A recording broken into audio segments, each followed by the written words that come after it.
Welcome to the Tech Diva Success Podcast. This is a short weekly podcast that focuses on tools, processes, and best practices that truly fuel success for women in technology. We thank you for tuning in, and we hope you walk away with at least one best practice that will help you level up personally or professionally. What can you take action on that will make you 1% better? This show gives us space to grow that amazing potential you have inside of you by bringing you guests from all walks of life and allowing them to share their success secrets with you. I'm your host, Nicole Scheffler, and I consider myself a tech diva with over 15 years experience in a technology career. And I'm committed to sparking tech diva success with my collection of various books, podcasts, and projects, including our other podcast, the Diva Tech Talk podcast, which is all here to inspire you and is dedicated to women in technology. I know you're going to love it, so on with the show. All right, I'm very excited to be back again with Deja Adams. She is a Maryland native and a Denver local on her way over to San Francisco in the next few weeks, where she's excited to be in the heart of innovation. Prior to coming into the educational sector of technology, she had lots of hands-on experience in program operations and facilitating content strategy in tech-adjacent roles for 10 out of the top 50 most watched networks in the U.S. at NBC Universal and Discovery Communications. She would work behind the scenes to execute different types of programming, and she just wanted to take her talents to something more client-facing. So she wanted to connect buyers and sellers through effective advertising techniques and got a chance to work with 2 Denver hip-hop and throwback R&B stations, which has a special place in my heart as a music fan myself. But her main passion is creating a positive impact for business through operations and effective outreach. Specifically looking at diversifying the tech industry. And that is the heart of what we're going to talk about today by looking at how we can innovate the workforce, get fresh talent in, and above all, be more inclusive. So welcome to the show, Deja. Thank you for that spot on introduction, Nicole. That was fantastic. Just to touch base on that, I'm really excited to be on your podcast. Thank you for inviting me. It is such a pleasure to be working with women like you that are fostering the change that we wish to see in the tech industry. And I'm really excited to talk about ways in which we can keep the needle moving and invite diverse candidate pools in the tech industry and foster that diverse talent so that we are pretty much encouraging an environment for retention, right? And so just to give a little bit of the background, adding on to what you've said in regards to where I'm at currently in the education sector, I'm really happy to be sitting on the employer partnerships team for Flatiron School. I like to refer to us as kind of like a high vocational boot camp. We currently teach software engineering, UX, UI design, cybersecurity, and data science. That's a bit of a mouthful, and people are probably thinking, how in the heck did you end up at a boot camp after working for an R&B and hip hop station? Ironically enough, it was kind of a natural transfer for me because once I graduated college, I figured that I wanted to do behind the scenes tech adjacent positions to kind of understand the metrics that go into play when putting together campaign strategies and compiling effective outreach, increasing ratings. So you kind of get into the mind of the consumer and you learn the business side of what makes an effective campaign and what content is most appealing to certain demographic markets. Taking that knowledge and being so invested in it on the tech side, it's interesting how it segued into radio. But needless to say, after working in the radio industry and working closely with promotions teams and, in event type of event in-person training, it really just for me solidified my love for connecting with people on a one-to-one scale. So going out and meeting with these business owners and not just figuring out what campaigns would bring them more business and what would be most effective for their advertising strategy, but learning their why, like the ice cream shop owner who, tells me about how they used to be in information technology. And one day they just decided, hey, I realize when I go out to get ice cream now, there are no dairy-free options. Maybe I should open an ice cream shop. Those are those like personal moments that I live for. And to be able to merge those two now in my role now is such a pleasure. So Yeah, we know that for this show specifically, when it comes to women in tech, diversity in tech, Black women in tech, all yeah, kinds of diverse women in tech, that in order to be successful, we have to look at it. So it's a perfect combination of your skills of how do we advertise? How do we know what's out there? How do we pull this together for advertising opportunities for jobs, opportunities for training to get a more diverse workforce, which will make us all successful. That's not a success tip just for women in tech. That's a success tip for the whole world of tech. everybody wins, honestly. And this is what I say, it's like a win-win for everyone, because when you have diversity starting at the top, right, in leadership positions all the way down to entry level, the more eyes that you have, when assessing what business decisions you want to make, what marketing strategies make the most sense, it's never a bad thing to have a robust representation of various groups. Because what I may not realize, when going over a campaign, someone else at the table could look at it and say, that doesn't sound right. Maybe we should revisit that. I could see how that could be insensitive to X, Y, and Z, or let's include this language or this opportunity so that this group feels as though they are included. And this is an inclusive initiative that we are seeking to foster. So it's always a win-win. We can't all know it all. We can't all know everything, right? Yeah, It's yeah. just you don't know what you don't know. And the best way to, decrease or narrow your margin of error is to make sure that you have that representation at the table that will speak up. Yeah, exactly. A lot of that is mindset shift, right? How can we Yes. get people to think and consider like others? Because naturally you're going to think like yourself. That's how we operate. We're all humans, but it does bring that diverse environment that makes things better. So, why don't you tell us a few ways that maybe companies or even individuals could help build what I refer to as like a full spectrum diverse culture? Yeah, I think it starts with diversifying the candidate pool, right?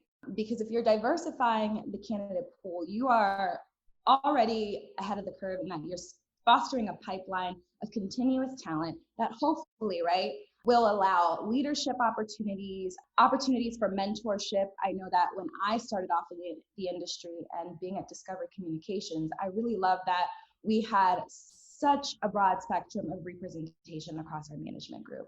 So I felt as though there was someone in the team that could understand me, and it was the same for my colleagues. So making sure that that candidate pool is diverse, and even past the point of hiring diverse talent, right? How do you encourage employee retention and keep those diverse candidate pools engaged once they join your culture and community, and make them feel welcomed and heard, and that they truly have a seat at the table? And so, speaking from my experience overseeing employer partnerships, I've noticed a few areas of improvement and in areas of growth that a lot of companies are already fostering, and some companies are a little bit behind on, and that's okay, right? Opportunity for growth is always something that's encouraged. But starting just with the job description, I don't think, sometimes we read job descriptions and we probably don't put much thought to it. It's just like, okay, this is what they're looking for. Check, check, check. And you either decide, I'm a good fit, or this may be a bit below or too advanced for my skill set. And one thing I encourage hiring managers to pay attention to is how inclusive are your job descriptions, starting with level of education. So being as though I primarily represent boot camp graduates that, by the way, typically sometimes will have computer science or mechanical engineering degrees in addition to a boot camp certification. Just ask yourself, does the candidate need, do they really need a 4-year traditional college degree? And even more so in the tech industry, do they need this 4-year computer science degree from like a top tier tech school? And that's not to take away from the caliber, right, of academia that they've completed. However, it's kind of a barrier in a way, because we have to think about the socioeconomic limitations that are in place, where some people, we don't realize it, it's a financial privilege to be able to afford to go to these top tier universities. So level of education is definitely something that I encourage hiring managers to widening the requirements on. My next point is terminology. Is it inclusive?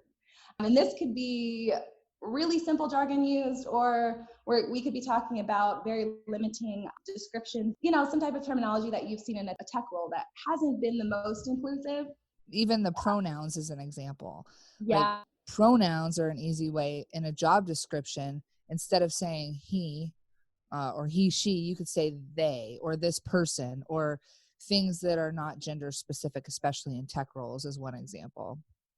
absolutely. I agree. I love that even with Facebook now, there's such a wide initiative where you'll see, people will integrate in their headlines or their names. I prefer to be called she or her or he or him or they or them.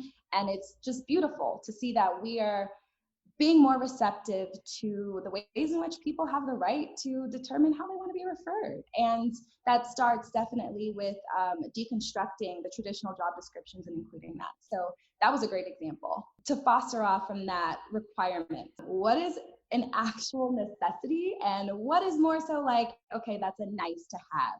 And I say this because I know that a lot of people in the tech industry, I know myself, or students that I work with, deal with very real imposter syndrome. And we know that it's a fact that women disproportionately, when reading job descriptions, will think, I'm not 100% qualified for that, so I'm not going to apply.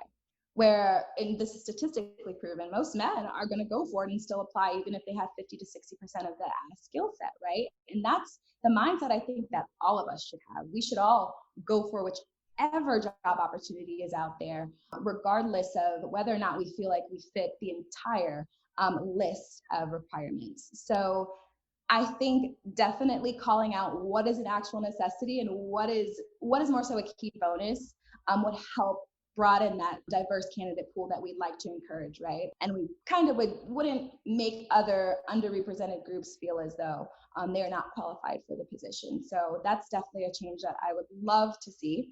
My next point. So a lot of times when I'm speaking to employers, and this varies, and I will say that for the most part, when it comes to the importance of resume experience, when it comes to years, that is changing. And I'm seeing more of a positive and inclusive mindset in regards to what qualifies as applicable experience. And that is something that I think is really important because years of experience, it's kind of a vague benchmark, right? Somebody could have, 5 years experience at the same company within a great, software engineering position. However, how much has that experience allowed that candidate to really get hands-on experience in different work environments and cultures that could either inhibit or allow them to become a more well-rounded candidate. So I like to encourage and keep hiring managers up to par with broadening their resume experience requirements and encouraging candidates who may not have the benchmark of skills on their resume to still apply, because diversity in thought is still important. Cognitive diversity is still equally, I would say, a strong skill set in addition to the hard skills. So integrating both is definitely a plus, major plus.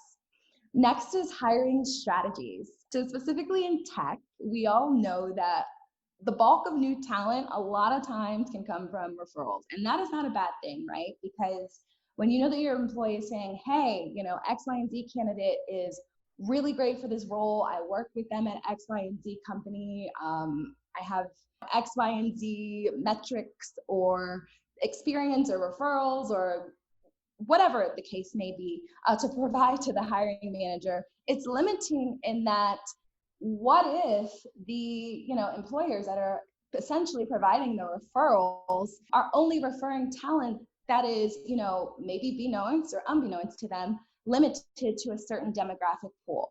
And so we want to ask ourselves, how are we fostering new ways to onboard and interview talent? And are your networks reflective of the range of diversity you'd like to bring to the team? So branching out and asking for referrals past the point of your current existing employers, because chances are there are networks out there already doing the work. And if you partner with them, that'll most likely increase your chances of bringing a diverse candidate pool through the ranks. So What about working in the community? Because if you're in your local community, you can go to diverse community meetups, events, developer events, even young professional events, and get your job opportunities out there. Do you have any thoughts on that? that is literally the segue into my next point, which was Perfect. how are you meeting diverse candidate pools where they're at, right? They're already out there. Afro tech events, women in tech, women who code.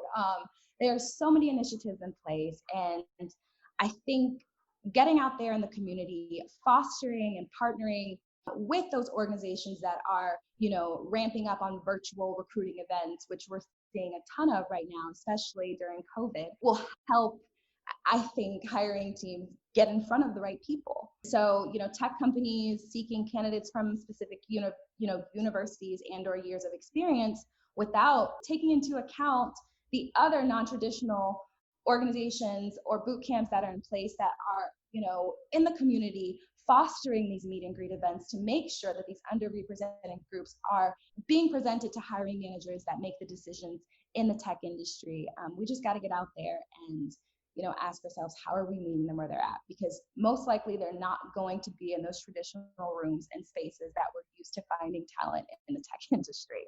And then building partnerships, right? So not just going to one-off events and making sure there's representation from your hiring team in these rooms or in these communities, but building long-term partnerships to provide a continuous pipeline of talent. So I know a lot of professionals right now have been questioning, how are companies going to foster diverse candidate pools and not kind of take on this one-off marketing or public relations initiative, so that their motives come off as more, it comes off as more genuine. And I think a way to pretty much brand your company as a true advocate for diversity and inclusion is fostering those partnerships well past just a one-off need to, I guess, I don't know, stand out or throw diversity and Yes. inclusion on your To check a website. box, Check a box. maybe we don't want that.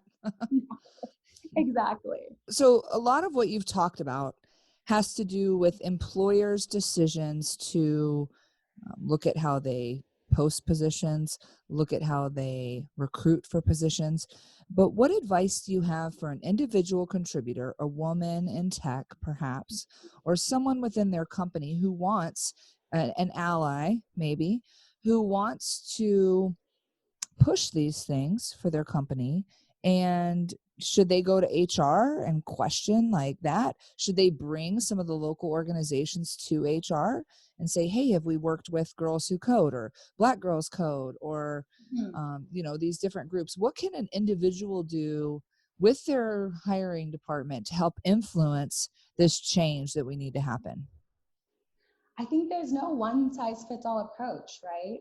Personally, what I've done is I've taken a couple of different approaches to this in my role specifically, and one of them has been getting out there and educating myself on what is already available in the community, right? It can sometimes be an open-ended or ambiguous request of coming to HR or your hiring team and just saying, hey, I noticed we need more diversity, and then balls dropped. So I think coming to the table with some sort of solution, it doesn't have to be some concrete plan, that's not your job, or a specific initiative on how you're going to map this out in the next couple of months, but just offering at least one specific ask. And I think that will encourage those that are in the decision makers in companies and organizations to feel empowered, because if they know the resources are there and they know that they are supported within their community. And so I would say, in addition to going to your HR department and saying, hey, I noticed that we have this area of growth within diversity, coming with one small ask or solution, I think empowers all. Yeah, and there's also, I think, a differentiation around pipeline of talent, Yeah. like the boot camps, like people who are coming up to be ready and people who may be ready today from those diverse markets because they've completed it, or they're in some type of a developers network, and going to them and looking for that diverse talent within kind of a ready pool versus a getting ready pool.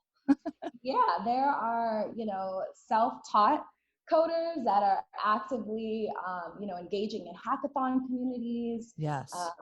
They are actively updating their profiles on GitHub, and they are, actively posting on Medium and showing how they coded for a certain project, or they're uploading videos on YouTube of demos of how they, came about a certain project. So there are so many ways in which we can use social media really to our leverage when it comes to hiring talent. And this goes back to my point of kind of not completely, right, throwing away resume experience, because I definitely think that is vital, but expanding on what it looks like from a hiring perspective when it comes to seeking talent past just a traditional resume kind of checklist point of view. So, we're coming to the end of the episode. I'd like to just see what are some best practices you have. I love your passion around some of these concepts about diverse hiring and best practices here. I think this is a lot of great knowledge for our audience. What are some last things you want to leave them with before we hop off? I would just say, make no little plans. That is my motto. And when I say make no little plans, that's actually one of the main staple values of Flatiron School. But don't limit yourself. I think that sometimes we limit what we're capable of as a company or organization, even beyond just diverse hiring, because it may be something completely new or out of the ordinary, something that makes us feel a bit uncomfortable. But there are resources out there. There are communities out there with open arms that would love to hop on a call or set up a meeting, or foster some sort of one-on-one partnership for long-term improvement. And even if you don't see a quick turnaround in terms of stats or numbers or growth, don't worry too much about that. I would just say keep the needle moving.